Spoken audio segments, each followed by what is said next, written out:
Into week 3 of the COVID-19 situation. We've got Aaron Jensen from the city of Waupaca and Ron Sari from the Waupaca School District joining us again to give us our weekly community update with what's going on. And I want to thank both of you for making the time again this week. You're welcome. Thank you, Josh. And Ron has made the transition like I have to working from a home office. How's that been going for you, Ron? Well, it's going better than I anticipated. I didn't think it would go this well. It's interesting because my commute to work is drastically shortened to just a handful of steps from my bedroom. But one thing I found is I used to have really good work-home boundaries, and I would do my work at the office and then come home and I could separate. Now it's hard to separate, and yeah. I'm finding myself working more. Well, guys, I anticipate maybe a lot hasn't changed with how both organizations are operating since we talked a week ago now that we're kind of into this. But, really quickly, is there anything new how your operations are that you want to highlight, or are things just kind of status quo to last week? For us, things are moving along as they were last week. I think the big thing with us is elections. As everyone knows, elections is coming up next week. We're continuing to work in the taking absentee ballots. We're over 900 absentee ballots, which is fantastic. And what that suggests is that we don't expect a huge turnout on election day itself, which is, we always want people to vote, but in this specific scenario, it might be a good thing that that crowd will be less. Last time we had a presidential primary, I believe we had 1,720 voters. So to get 900 or over 900 of them out of the way through absentee and limit exposure has been a very good thing. We're also working to set up that election setup much different than a normal election would be. We are lucky to have the recreation center and a huge space to hold elections. A lot of polling places are very small. If you think of town halls or even other city polling places, they're small areas that it's hard to have that social distancing. And we feel like our poll workers are being very understanding of the kind of the differences that they'll see. Our clerk is doing an awesome job, and our deputy clerk. And we can even use a second gym as a holding area if it gets too crowded in that original gym. So those are some of the things that are happening here. Ron, any new updates from the school district side? Well, you had asked about something creative. I guess something that 3 weeks ago I never would have thought about was having virtual school board meetings and board committee meetings. And so we've right now have had 3 of those virtual meetings, and it's been going a lot better than planned, going better than thought. I think there's always some hiccups when you try something new and some challenges, but every time we do it, we get a little bit better at it. And so that's exciting. Also, a lot of virtual meetings I've been in, probably 2 to 3 a day, sometimes more. Just like this. This is my third today. But the other thing is making videos and communicating through videos instead of through a memo or a message or going into a building and having a conversation. I started making some videos with the help of a community member and sending them out to our families and to staff as well. So in times like this, what we're going through, both the city and the school organizations are, and not just us alone, but everyone in the community is doing things differently, being creative, finding ways to try to maintain the standard day-to-day as much as we can while following what's best for our residents. And through that creative way of operating, what are you hearing from the public? Has there been positive criticism? Are there maybe some negative things out there that maybe need to get addressed or cleared up? Aaron, what are you hearing on the city side as far as from the community with how the city's doing things? Yeah, we actually haven't heard too many negative things at all. We haven't really gotten a lot of feedback, Josh, to be honest with you. I think a lot of questions surrounding how to how to vote. I think there's a lot of questions surrounding, is this person going to be available to me if I call this number at this time? And the answer is almost always yes, because phone lines are being forwarded to our remote workers and so on and so forth. And unfortunately, the questions that we can't answer are the ones that our governor can't answer, or the White House can't answer, and no one in the world can answer. And that is, people want to know, is it going to go back to normal on May 15th or April 31st or June 1st? And, it's tough, but we don't have all the answers right now. So we're going to keep plugging along as we have been and be as effective as we can be in this current situation. And but yeah, feedback has been, so if there's not negative feedback, Josh, it's been positive. And I think we'll probably get some more as we get more into our virtual meetings. Like Ron said, we just have a little different way of doing things. We look forward to hearing feedback from the public on that and taking that consideration seriously and moving forward and improving things as we go. And Ron, what are you hearing from the community as far as it relates to how the school district's operating right now? The feedback is mostly positive, overwhelmingly positive. There's some feedback that we're learning from, but we're actively asking our families and staff to provide that feedback so that we can continue to learn and grow and make adaptions and adjustments. Everybody's kind of winging some of this stuff on the fly, and we're not going to get better at teaching remotely and education remotely unless we learn what's not working so that we can make those adjustments. So we're getting some of that. We ask our parents and students that if there is a concern, please contact their child's teacher so that they're made aware. It's a tough balancing act between what's the right amount of rigor and work that's not too much but not too little. And so that's really what we're asking the parents.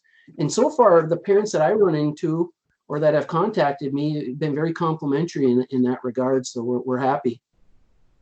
Well, it's good to hear that the response in the community has been positive or not too much negative going on. And I, for one, hope this is one of those once in a lifetime things that happens. But going through this, I think will give us some appreciation and some, good ideas in the future on maybe doing things a little bit better or differently or more adaptable than maybe we have in the past or more flexible. So I think that's certainly a positive.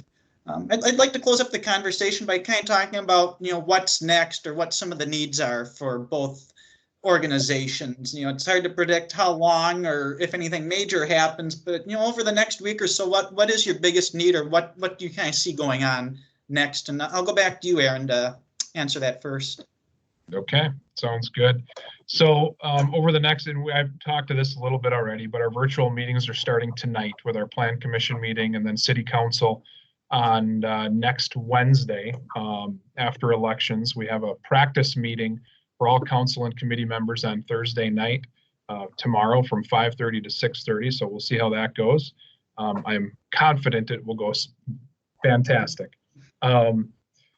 We also are talking about just some things that we can do. I mean, we have been trying to communicate with community partners as much as possible. And so far we've had a large group. So I think once a week we've been meeting virtually with about 20 different representatives from around the communities just to try to put ourselves in the best position we can moving forward, trying to stay a step ahead. We're gonna do that a little differently now, and we're going to tighten up that group to really ourselves, the hospitals, the nursing homes around here, and emergency personnel, chief of police, fire chief, Mayor Smith, myself, finance, and we're going to do that every other day. So Monday, Wednesday, Friday, we're going to look to meet at least an hour. Might run longer, might run shorter, depending on where we're at. We're also going to include county public health in those and get updates so we can continue to communicate all of the stats and the facts out to our residents and our businesses. And then we're going to pull in those other partners as we need to. So whether it's the school district, whether it's the Chamber of Commerce, Red Cross, they might join on a Wednesday, but maybe not every other day, like that tighter group. So those are some of the things we're working on. As elections finishes up, Josh, talking about that this morning, they can't absentee vote after this Friday. So really City Hall will look even barer than it does right now. Our clerk and our deputy clerk and some of our people that are running those elections and absentee voting, they'll be leaving, but they will still have access from the public standpoint, just like they have now. So those are some of the, in the next week, some of those things that we anticipate changing a little bit. And Ron, from your side, what's kind of next or going on with the school? Yeah, it's interesting. I would like to just kind of frame it from where it's business as usual. It's just different. Just like with the teaching, it's different doing it remotely. Same thing from my standpoint or my director's standpoint. We're still doing a lot of the same stuff. It's just a little differently. For instance, right now I'm working on some policy language that has to do with sponsorship of district property, for instance. That's going to be coming forward to a committee meeting. And I'm also working on some standard operating procedures for hiring and how we go about that. Wanted to make a little bit more clarity and some changes. There's a lot of conversation taking place between our teachers and administration in regards to grading for this last quarter. Are we going to do the typical kind of traditional grades that we have had, or do we blend that with the idea of a pass-fail type of a mentality? So there's a lot of conversation about that. Also planning for the packets, because not all of our students, it's our 3rd through 12th are doing the virtual piece, but our pre-kindergarten through 2nd graders are actually doing the paper and pencil packets. They get learning packets. So when we started this, those learning packets were good through April 6th. Now our teachers this week are upgrading these packets, and that'll be home delivered by Go Right Way, our transportation vendor, and they'll be delivering them to those pre-K through 2nd grade homes starting on Monday, April 6th. So, it's a little bit of what's happening. Our food service is just going great. We have increases in the number of meals and number of students participating every day. We do some delivery. Go Right Way is delivering some of the food for those families that are quarantined or don't have transportation, and we still have pickup taking place at WLC and the high school as well. The other thing I just want to throw in there, Josh, is hopefully if parents have any feedback for us, that they could share that with their child's teacher, the good and the bad. We want to know what we're doing good so we can continue that. We want to know what we can improve on. Feedback is a gift, and we really need it for us to continue to live up to our commitment and vision of excellence in education.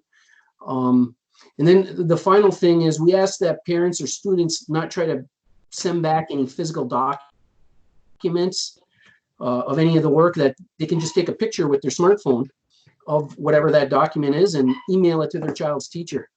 So that's what we're doing. And if anybody has any feedback, please let us know. In times like these, there are different people who have had job status changes, whether they're not working or maybe their job's been cut back or working from home. And I think some of the things the school's doing creatively, I think it's nice to see the bus drivers staying busy, whether it's delivering packets or lunches. I think, some creative things the school's doing, and I think it helps out in the community too. So it's good to hear that.